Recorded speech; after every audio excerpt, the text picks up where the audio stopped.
now we're joined by Christine Lagarde, President of the European Central Bank. President Lagarde, it's such a great pleasure to have you in our studio today. Pleasure to be back. So you made an important speech in Beijing yesterday about sustaining global cooperation in a fragmenting world. Of course, our economy is facing mounting challenges which are unprecedented in many ways. The ECB has lowered interest rate for 8 times in the past year. How would you assess the current status of the global economy and specifically the impact of U.S. trade policies on global trade flows and broader economic outlook? Well, when I look at the global economy, I see an economy that has sustained a series of incredible shocks. You know, we have short memory, but when we remember what we faced in the last 3 years, it's incredible. It was COVID, the pandemic. Yeah. It was, as far as Europe is concerned, an energy crisis. It was inflation rising extremely fast. And it was the war at our border between Russia and Ukraine when Russia decided to invade Ukraine. So from those successive and almost compounded shocks, eventually the global economy came out with a high degree of resilience. And this is particularly the case in Europe.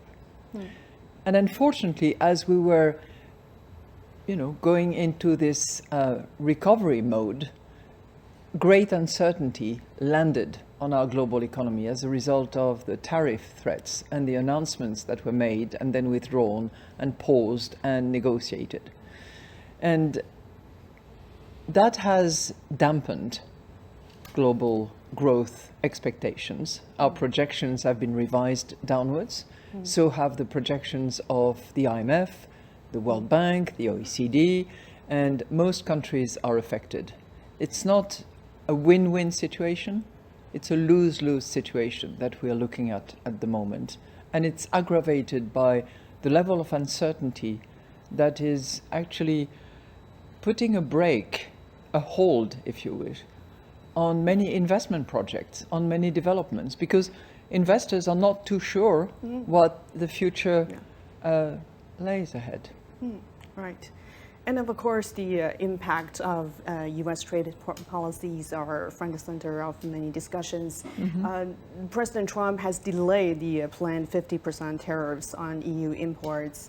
And China and the U.S. has just concluded the first round of talks in London. How do you assess the recent developments? And given how uncertain U.S. trade policy has been, so how is the ECB preparing for potential trade shocks? The European Central Bank has one key mission, and it is stability. So in our mission, we have price stability, but we also know that there cannot be price stability without financial stability. Yeah. So we are very focused, monitoring the potential risks, the uncertainty that abounds around the European economy, to anticipate any further consequences and be able to respond. But at this point in time, what I will say is that we have stabilized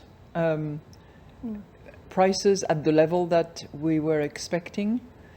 We are within range of our medium-term target, which is 2%. And we are in a good position to withstand future shocks. So we have to keep that stability as much as is required under the circumstances. And we stand ready for that because our objective is stability. Right. So given all these pressures for central banks, may I ask how hard it is now for central banks to navigate the uncertain economic environment? And since you are here in China and you held extensive discussions with the People's Bank of China, how much coordination may be ongoing to manage these shared pressures? I think all central banks in the world are currently facing the same issues. Because of the unprecedented shocks that we faced, because of the uncertainty that we have now, we really have to rely on multiple indicators, on a series of models, on sensitivity analysis, on scenario analysis to try to anticipate what the the activity will be in the world, where prices will be heading, where employment will go, to calibrate our monetary policy. And I think that all central banks face the same issue. Models in the traditional way do not have all the answers to those questions. So we have to use multiple antennas and indicators and instruments in order to assess the situation and the future situation of our economy. Now, with the PBOC, the Central Bank of China, we have a long-standing relationship, a good relationship. We cooperate, we work together, we look at the same issues, we have this deep understanding of issues. And that's one of the reasons I'm visiting China, is to continue to support and feed that excellent relationship that we have had. And you came at a time when China and EU are celebrating their 50 years of anniversary of diplomatic relations. From your view, what are the most important lessons for this long-standing relationship, and what are the greatest opportunities for future cooperation?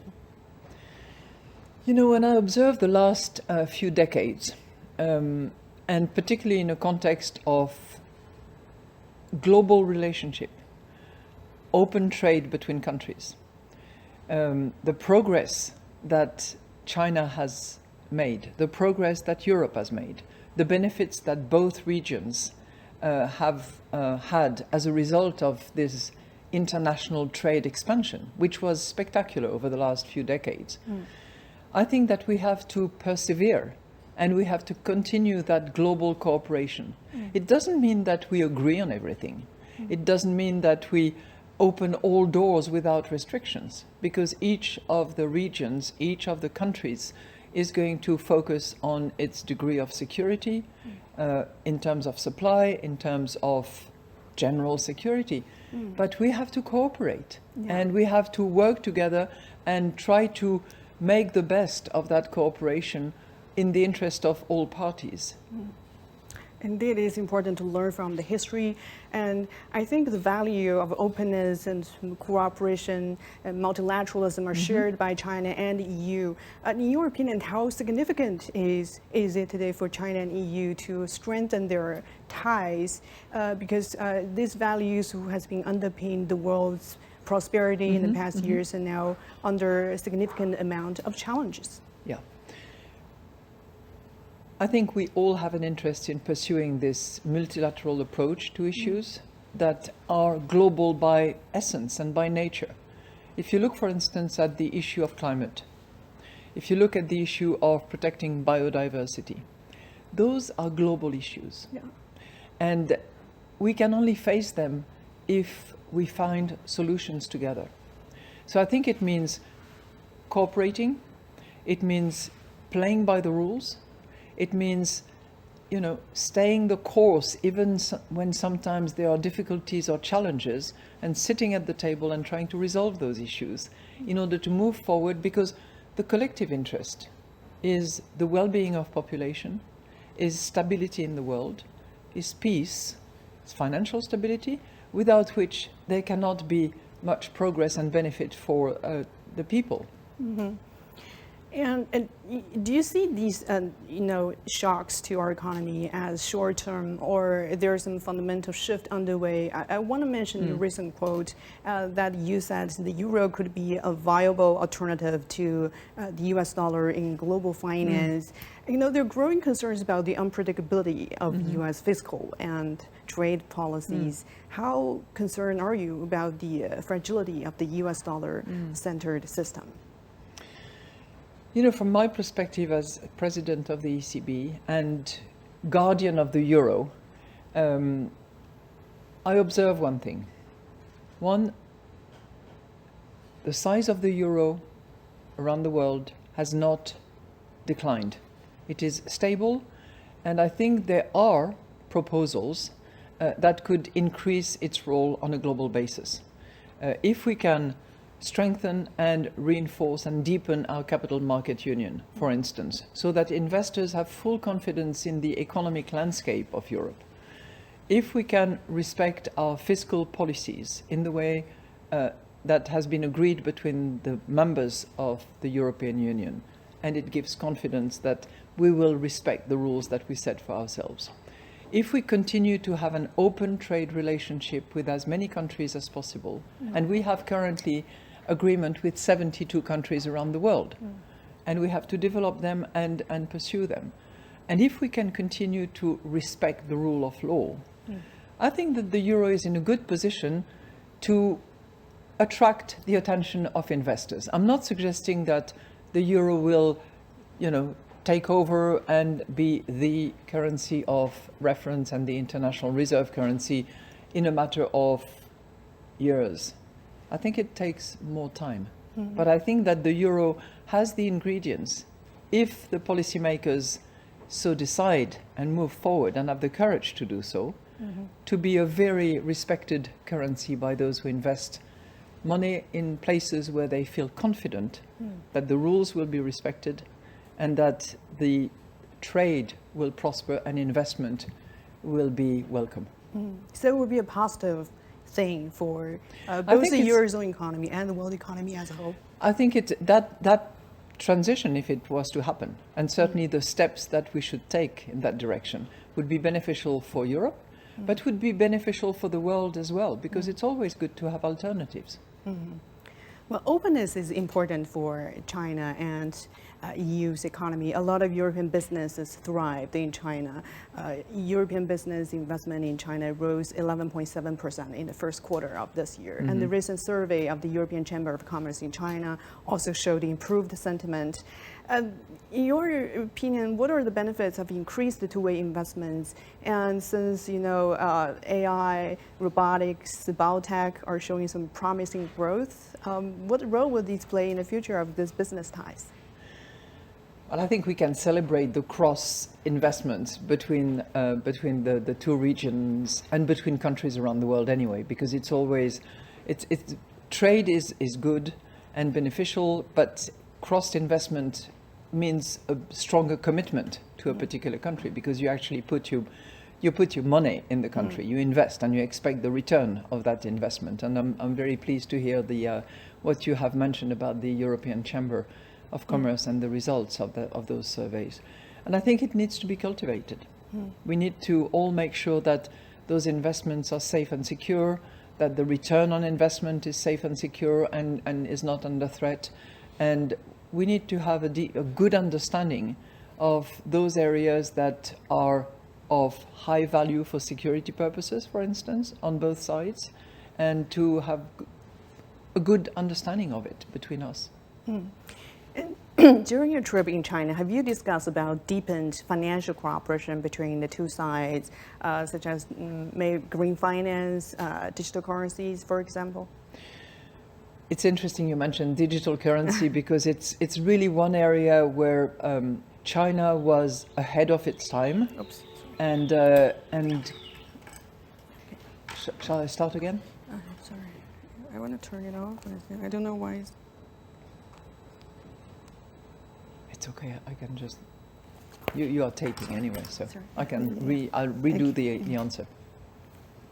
So it's interesting that you mentioned digital currency, because it's an area where I think PBOC and ECB have a lot to share and to discuss and to progress.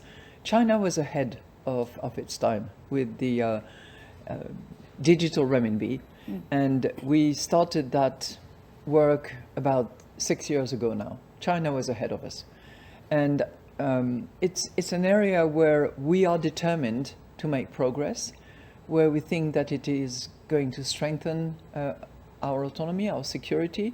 It will provide a European alternative to what we have available at the moment.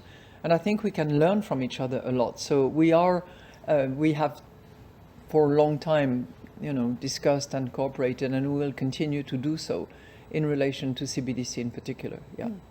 And the United States is moving ahead with Genius Act.